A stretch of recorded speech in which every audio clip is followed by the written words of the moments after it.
نحمدہ ونصلی علی رسولہ الکریم اما بعد فاعوذ باللہ من الشیطان الرجیم بسم اللہ الرحمن الرحیم۔ موجودہ دور میں انسانی جان کی قیمت ساحل پر پڑے ریت کے ذروں سے بھی ارزاں ہو چکی ہے۔ ہر طرف نفسا نفسی کا عالم ہے۔ اگر یہ کہا جائے تو بے جا نہ ہوگا کہ انسانی جان کی قدر و قیمت مچھر اور مکھی سے بھی کم تر ہو گئی ہے، اور یہ بات باعث ندامت ہے کہ ہم میں سے کسی کو احساس زیاں تک نہیں۔ ظالم قاتلوں کا دل محبت، ہمدردی، انکساری اور انسان دوست سے خالی ہو چکا ہے۔ کیا انسانی خون کے پیاسوں نے اللہ اور اس کے رسول اللہ صلی اللہ علیہ وسلم کے وہ احکامات نہیں پڑھے جو قتل و ناحق کی وعید میں نازل ہوئے ہیں؟ اللہ تعالیٰ نے قتل و ناحق کی مذمت کرتے ہوئے قرآن کریم میں ارشاد فرمایا ہے، اور جو شخص کسی مسلمان کو عمدن قتل کرے تو اس کی سزا جہنم ہے جس میں وہ ہمیشہ رہے گا، اور اللہ اس پر غضب نازل کرے گا اور لعنت بھیجے گا، اور اللہ نے اس کے لیے زبردست عذاب تیار کر رکھا ہے۔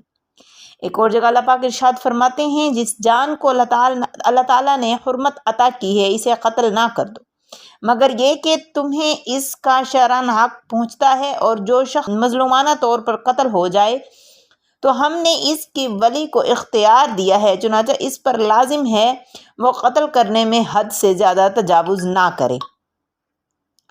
یقیناً وہ اس لائق ہے کہ اس کی مدد کی جائے۔ جب ایک جگہ رحمان کے بندوں کے اوصاف کے ضمن ارشاد فرمایا گیا، اور جو اللہ کے ساتھ کسی دوسرے معبود کی عبادت کرتے ہیں اور جس جان کو اللہ نے حرمت بخشی ہے اسے ناحق عملاً قتل کرتے ہیں، جو شخص بھی یہ کام کرے گا اسے اپنے گناہ کے وبال کا سامنا کرنا پڑے گا۔ قیامت کے دن اس کا عذاب دگنا کر دیا جائے گا، ذلیل ہو کر اس عذاب میں ہمیشہ ہمیشہ رہے گا۔ اس طرح رحمت للعالمین حضرت محمد مصطفیٰ صلی اللہ علیہ وسلم نے اپنی امت کو اس کبیرہ گناہ سے باز رہنے کا حکم فرمایا اور اس کے بارے میں سخت وعیدیں ارشاد فرمائیں۔ چنانچہ حضرت انس نے رسول اللہ صلی اللہ علیہ وسلم سے یہ ارشاد نقل فرمایا کہ کبیرہ گناہوں میں سے سب سے بڑے گناہ یہ ہیں کہ اللہ کے ساتھ کسی کو شریک ٹھہرانا، اور کسی انسان کو قتل کرنا، اور والدین کی نافرمانی کرنا، اور جھوٹی بات کہنا۔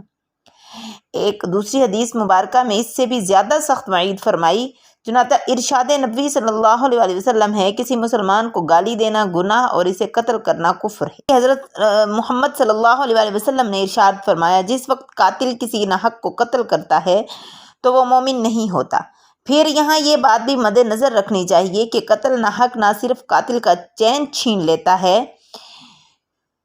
بلکہ وہ اس کے ذہن میں فکر و سوچ اور تصور ہر وقت طاری رہتا ہے۔ وہ مظلوم مقتول سوتے جاگتے قاتل کی آنکھوں کے سامنے چکر کاٹتا رہتا ہے۔ اس طرح ناحق خون بہانے والا آخر کار خود اپنی زندگی سے تنگ آ جاتا ہے، اسے کہیں سکون اور چین نہیں ملتا، وہ اپنی زندگی سے مایوس ہو جاتا ہے، اس کے سوچنے سمجھنے کی صلاحیت ختم ہو جاتی ہے۔ ثابت ہوا کہ کسی بھی ایسے انسان کا قتل جس کی حرمت قرآن و سنت سے ثابت ہو سخت گناہ اور وبال کا باعث ہے۔ ضرورت اس بات کی ہے کہ معاشرے میں پھیلے ہوئے اس گناہ کی قباحت اور شناخت کو عام کیا جائے۔ مسلمانوں کو کتاب و سنت کی روشنی میں انسانی جان کی حرمت سے آگاہ کیا جائے تاکہ ظلم و ستم کا یہ راج ختم ہو سکے، انسانیت کو امن و چین کا سانس نصیب ہو سکے۔ ہمیں یہ یاد رکھنا چاہیے کہ قتل و غارت اور فتنہ فساد مسائل کا حل نہیں ہے۔